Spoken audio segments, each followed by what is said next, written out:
Okay, welcome to Collector Minute. Here's your Collector Minute from Collector Cave. And so the topic of this morning is double jointed or not double jointed.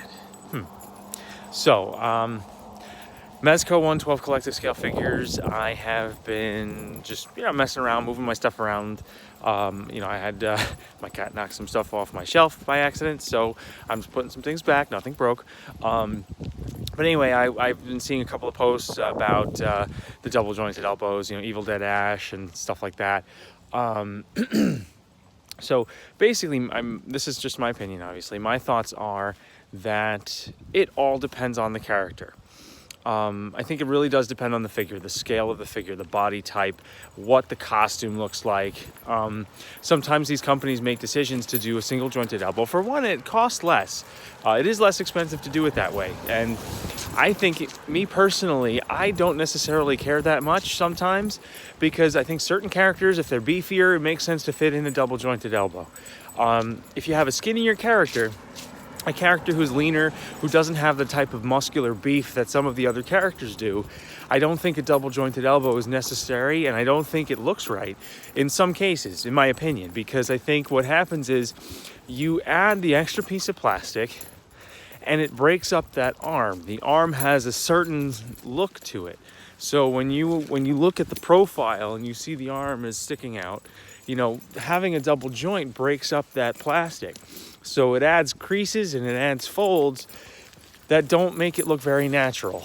And I think in the beefier characters, it makes more sense to have them because you can get away with having it fold into the natural look of the muscles without it looking awkward or weird. So that's kind of my opinion. Evil Dead Ash having a single jointed elbow doesn't bother me, because you can make the single joint look normal, and it also not only looks normal, but I don't think it really interferes with the actual articulation of the character. Our arms don't really bend that much farther. See, like, we have a single jointed elbow. That's just our human anatomy. Now our bicep will bend a little bit. It squishes in a little, so you can make the muscle and you can outstretch does this thing. But honestly, double jointed elbow doesn't really make you do that. That having a double jointed elbow on the figure doesn't do this, really. If you have a single joint, then you get it to here. That's not so terrible. All you have to do is, if you modify the figure a little bit, just carve a little out of the bicep to allow the joint to fold backwards a little farther. That's all. It's on a hinge. It's more cost effective. Sometimes also the double jointed elbow can look really weird. It doesn't necessarily add anything other than cost and more plastic. So that's just my thought. When you have the single joint, what I'm seeing a lot lately it's still like it's a ball joint, and you have a peg inside the bicep and you have a peg inside the forearm, and then you have the ball joint for the bicep. It allows for some swivel, it allows for extra articulation, and it looks nice. They're able to fold it in nicely. I think it creates a look that is a little bit more seamless as far as having it be an action figure, because when you look at the figure, having that ball joint, single jointed elbow, it really makes the arm look more like an arm. If you have a double joint, you've got this elbow chunk that's broken up. It doesn't really add anything. It gives you an extra, maybe 1/8 of an inch bend. It's really not a lot. It doesn't matter that much. So if it means that, you have a little bit more seamless look, I personally go for the seamless look rather than the double jointed. Because in my opinion, if you look at a lot of different figures, go to Toy Biz, go to Hasbro, go to other figures that have double jointed elbows on them, it doesn't do a lot. Now, on the knee, I think that's a little different, because the way our anatomy is broken up, we have a kneecap. And I think with the kneecap, the way the cartilage forms and the way it connects to the rest of the muscles in the legs, you have that kneecap, and it sort of like, it's almost like a double jointed knee kind of thing. Like when you look at your action figures, when you look and see how the anatomy on your own leg is, you've got that kneecap, and your leg bends, your kneecap kind of stays center, and kind of, it almost moves with your it moves with you. So I think it looks different. And I think what it does is it adds for a lot more articulation than having a single jointed knee. You know what I mean? I think that's a more important spot where some figures don't necessarily have that double jointed knee. And I think that is more important than having double jointed elbows.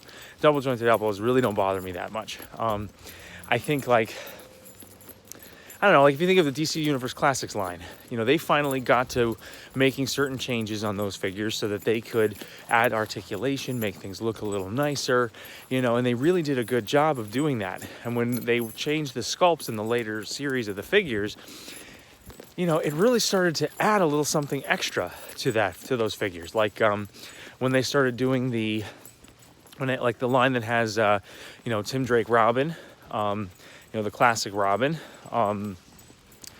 you know, that's kind of like the Superpowers-esque one. That is an amazing figure because that has a lot of extra joints. Now the double jointed elbows really don't add anything to it, but the knees really do. In the previous releases of a lot of the DC Universe Classics figures, you have single jointed knees, and so you only get about a 90-degree bend. With the double jointed knees, you get more of a 45-degree angle. Now, if you look at our legs bend, and we can crouch and we can kneel. Our legs tend to bend, you know, for our shins and for the lower parts of our legs, you know, bending up into the thigh bone. We get about a 45-degree bend.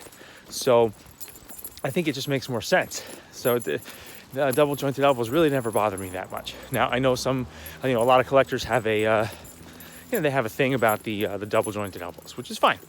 I personally would say on the 6-inch figures, I think you can take it or leave it. I personally don't care.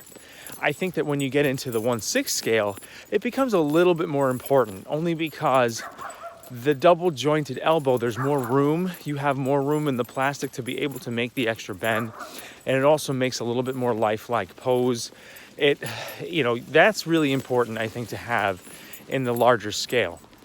I can understand that in the smaller scale, adding that extra double jointed elbow makes more plastic, but it also makes the figure a little bit more awkward. And I personally think that there can be more breakage. You're adding an extra part altogether to the arm. So I think that's one more piece that is more delicate that can break, because that little double jointed elbow part is small. So the pegs have to be small, the connectors have to be small. And when you fit it together, I think there's a higher likelihood of breakage on a double jointed elbow. That's just me. That's just my opinion. But I think it's more important, in my opinion, to have it not be sacrificed on a larger scale figure. So looking at all if you compare Hot Toys to the, to the Hasbro 12-inch Legends counterparts, you know, they have the double jointed elbows in a lot of those figures. I think it makes more sense that way. I don't think it really is necessary in a 6-inch scale. It doesn't do anything. The figure itself is already so small. You know, you barely get 1/8 of an inch. You really don't get that much. So that's my opinion. I'm sticking to it. So comment, like the video, please share it. A couple of things. I am going to be doing a review of the Hot Toys Darth Vader Empire Strikes Back edition figure, which I'm really excited about. Just a quick little preview of it, at least of the review, in my opinion of it. I give it a full-blown pass. I think if you're a Star Wars fan, you're gonna love this figure. It's beautiful. I mean, beautiful. So a couple things that I took note of really are I really wish that they gave us some sort of a little tweezer to put the batteries in where they're supposed to go. I will say it's very difficult to get those teeny little batteries in. Now, I have very stubby fingers. So my fingers, I can fit 3 batteries. I can probably hold 4 batteries between my thumb and pointer finger of those little Hot Toys batteries. Anyway, that's probably my one gripe so far. I haven't experimented with it too much. I will say one other gripe that I have is that I pulled the left hand. I tried to pull the left hand off to change the hands. So tried to pull the glove off, and the wrist peg popped out with the hand.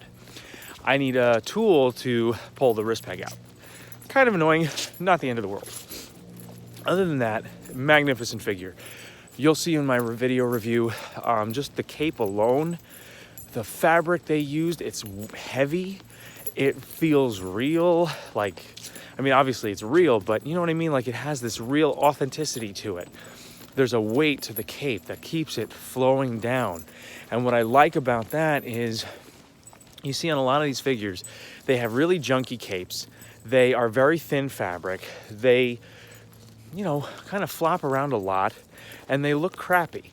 And with this particular figure, they used a much thicker, heavier weighted fabric. It's almost like they lined the bottom of the cape with a bit of a heavier coating of some sort of material on the inside of the cape to keep it weighted down so that the ripples and the wrinkles kind of fall in the right places, and it drapes nicely. It's absolutely magnificent. I will say, I think the plastic helmet, a little on the cheap side. I wish it were maybe just a heavier plastic. But other than that, I know it doesn't bother me. On this particular version, the helmet comes off. You see the back of his scarred head. You see all the little metal components that are on top of the head where the mask fits over his face. They're very nicely done. Beautiful paint apps. The paint applications are magnificent, flawless, absolutely flawless on this particular figure.